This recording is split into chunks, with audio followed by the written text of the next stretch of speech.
is a princess classic, and it's coming to life on stage with the Branson Regional Arts Council. Here with all the details on their production of Cinderella is Executive Director Luc Menard, or in French, Menon. That's right. How are you? Mignon. Mignon. I'm great. Yeah, I'm doing great. Thanks for having us. Yes. Thanks for helping us promote Cinderella, which opens up May 1st. May 1st. And runs through the 11th. Oh my gosh. We're gearing up for tech rehearsal and dress rehearsal. Very big stuff. What's it like to take on a classic story like Cinderella? Well, it's exciting to bring it to downtown Branson at the Historic Owen Theater. I do remember in 2014 it was premiered on Broadway. In fact, I was there. I didn't see it, but I remember walking past the theater. So to bring something that I saw in New York to downtown Branson, it's pretty cool. It's pretty incredible. Well, and you think about all the things you have to bring to life in Cinderella: the mice, the fairy godmother, the pumpkin, and the horse. You know, how do you adapt that for the stage? So we have a small stage. So the directors and the stage managers, they do a great job in transforming our stage into real life, into what we're stepping into.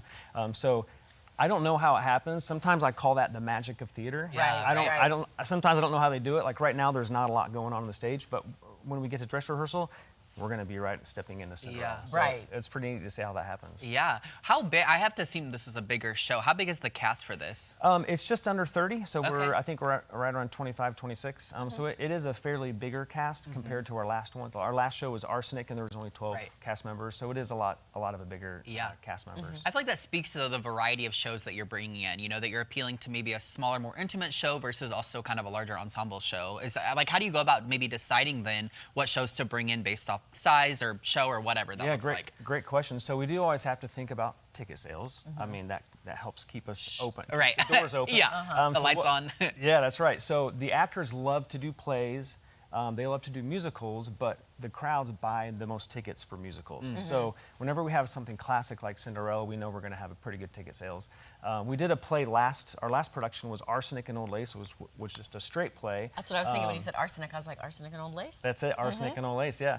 And we sold pretty good tickets for just doing a straight play.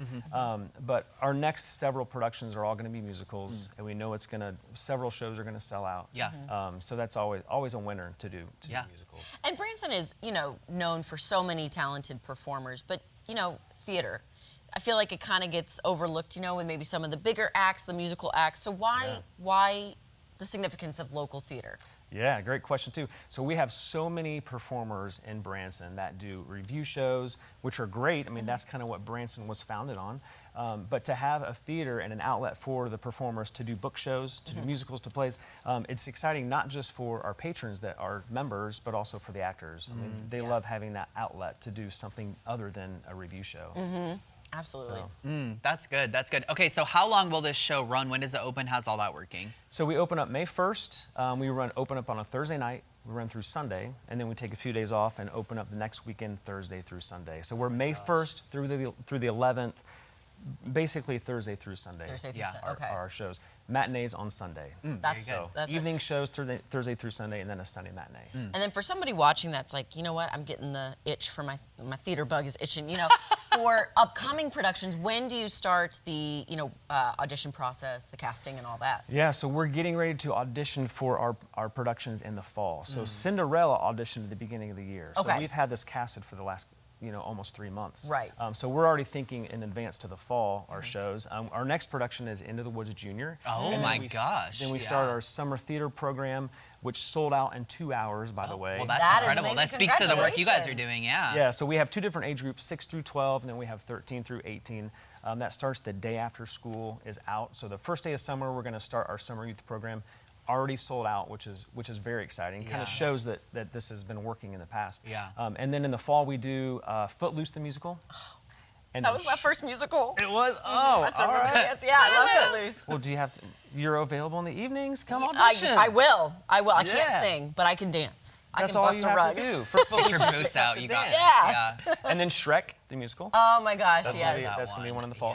And then we're gonna end with Mary Poppins Jr. So that's kind of our lineup for 2025. Yes, what a great lineup. So if people want tickets, more information about everything we've got coming up, how do they go about getting that? You can go to the website, which is bransonarts.org. Okay. Keep it very simple. Yeah. And then our phone number to the box office is 417-336-4255. Perfect. Awesome. Thank you, Luke. We appreciate it. Thank you so much. All right, CBS, Color 10 now.